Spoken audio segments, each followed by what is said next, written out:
Padmaja Venugopal leader K കരുണാകരന്റെ മകൾ, കോൺഗ്രസ് നേതാവ് മുരളീധരന്റെ സഹോദരി. ഇത്തരം പരിചയപ്പെടുത്തൽ ഒന്നും തന്നെ പത്മജയ്ക്ക് ആവശ്യമില്ല. സത്യം പറഞ്ഞാൽ ഇത്തരം പരിചയപ്പെടുത്തലിന്റെ ആവശ്യമൊന്നും പത്മജയ്ക്ക് ആവശ്യവുമില്ല. എന്തായാലും ഇപ്പോൾ BJPക്ക് കൈകൊടുത്ത് കേരളത്തിൽ താമര ചിഹ്നം വിജയിച്ചെടുക്കാനുള്ള കടുത്ത ശ്രമത്തിലാണ് പത്മജ.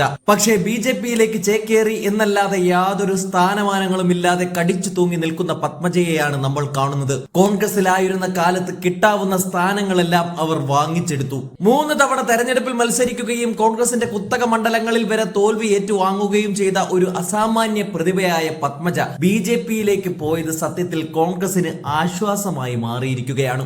ഇല്ലെങ്കിൽ തന്റെ അച്ഛൻ ഉറങ്ങുന്ന മണ്ണാണ് എന്ന് പറഞ്ഞുകൊണ്ട് വീണ്ടും തൃശൂർ മണ്ഡലത്തിൽ മത്സരിക്കാൻ ഇറങ്ങി കോൺഗ്രസിനെ തോൽപ്പിക്കാമായിരുന്നു. സത്യം പറഞ്ഞാൽ എതിർ സ്ഥാനാർത്ഥികളെ ഇത്ര കണ്ട് വിജയിപ്പിച്ചെടുക്കുന്ന മറ്റൊരു നേതാവിനെ മുൻപ് കണ്ടിട്ടില്ല എന്ന് വേണമെങ്കിൽ പറയാം.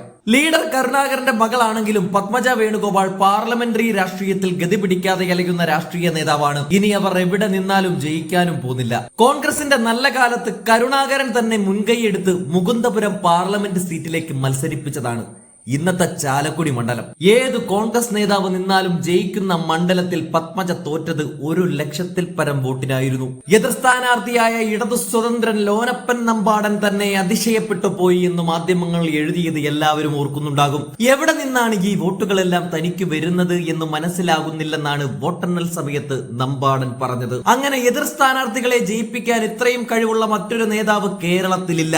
അതിനുശേഷം തന്റെ അച്ഛൻ അന്തിയുറങ്ങുന്ന മണ്ണാണ് എന്നും പറഞ്ഞു 2 തവണയാണ് തൃശൂർ നിയമസഭാ സീറ്റ് വാങ്ങിയത്. അവർ ഇഷ്ടപ്പെട്ട സീറ്റ് കോൺഗ്രസിന്റെ തട്ടകമായിട്ടും നൽകിയതിനു ശേഷം അത് പാർട്ടിക്ക് കിട്ടിയിട്ടില്ല. CPIയുടെ ആര് നിന്നാലും ജയിക്കുമെന്ന സ്ഥിതിയായി.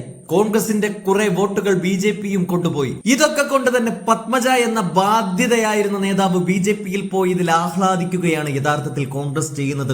ഇതുകൊണ്ട് കോൺഗ്രസ് പാർട്ടിക്കുണ്ടാകുന്ന നേട്ടങ്ങളാണ് ഇപ്പോൾ ചർച്ചയാകുന്നത്. അതായത് വലിയ പ്രതീക്ഷയോടെ BJPയിലേക്ക് പോയ പത്മജയെ പൂർണ്ണമായും തഴയുകയാണ് BJP സംഘടനാ തെരഞ്ഞെടുപ്പ് വരുമ്പോൾ നമ്മൾ കണ്ടത്.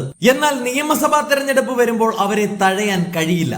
അതിലും പത്മജ തൃശൂർ മണ്ഡലം തന്നെ ചോദിക്കും എന്നാണ് അറിയുന്നത്. 2 തവണ മത്സരിച്ച പരിചയം, അച്ഛൻ ഉറങ്ങുന്നു എന്ന് പറയുന്ന കോൺഗ്രസ് വികാരം, ഒപ്പം സുരേഷ് ഗോപിയുടെ കരുത്ത്, ഇതെല്ലാം കൂടിയാകുമ്പോൾ പത്മജയ്ക്ക് ഒരുപക്ഷെ വിജയിക്കാൻ സാധിച്ചാലോ എന്ന തോന്നൽ BJPക്കും വന്നേക്കാം. വേറൊരു മുഖമില്ല എന്നത് BJPയെ പത്മജയിലേക്ക് എത്തിക്കുകയാണ്. അങ്ങനെ വരുമ്പോഴാണ് അതേ നാണയത്തിൽ കോൺഗ്രസ് തിരിച്ചടിക്കാൻ പോകുന്നതും സീറ്റ് പിടിച്ചെടുക്കാൻ സാധ്യതയേറുന്നതും. അതായത് 1991 മുതൽ 2016 വരെ തുടർച്ചയായി 25 വർഷം പ്രമുഖനായ കോൺഗ്രസിന്റെ തേറമ്പിൽ രാമകൃഷ്ണൻ MLA ആയി മണ്ഡലമാണ് തൃശൂർ. പത്മജ എത്തുന്നതിന് തൊട്ട് മുൻപ് വരെ 17,000 വോട്ടിന് ജയിച്ചതാണ് അദ്ദേഹം. അതിനെയാണ് VS സുനിൽകുമാറിനോട് 7,000 വോട്ടിന് തോറ്റു പത്മജ മണ്ഡലം കളഞ്ഞത്. 2021 തീരെ പരിചയമില്ലാത്ത ഒരു ബാലചന്ദ്രൻ വന്നു CPI സ്ഥാനാർത്ഥിയായി, അവരോടും തോറ്റു.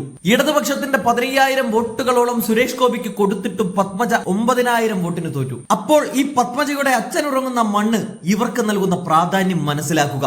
അവരെ BJP വീണ്ടും മത്സരിപ്പിക്കുക വഴി കോൺഗ്രസുകാരുടെ 10 വർഷമായി അവിടെയും ഇവിടെയുമായി പോയിക്കൊണ്ടിരുന്ന വോട്ടുകൾ തിരിച്ചു വരാൻ പോകുകയാണ്. പത്മജയാണ് BJP സ്ഥാനാർത്ഥിയെങ്കിൽ പിന്നെ പറയണ്ട, അവർക്ക് പോകേണ്ടുന്ന വോട്ടുകളും കിട്ടാൻ സാധ്യതയില്ല. അത്രയ്ക്കും ഐശ്വര്യമാണ് പത്മജയുടെ സ്ഥാനാർത്ഥിത്വം. ഒരുപക്ഷെ കോൺഗ്രസിന്റെ സ്ഥാനാർത്ഥിയായി സന്ദീപ് വാര്യരെങ്ങാനും വന്നാൽ കോൺഗ്രസിന് അനായാസം തൃശൂർ മണ്ഡലം തിരിച്ചു പിടിക്കാനാകും.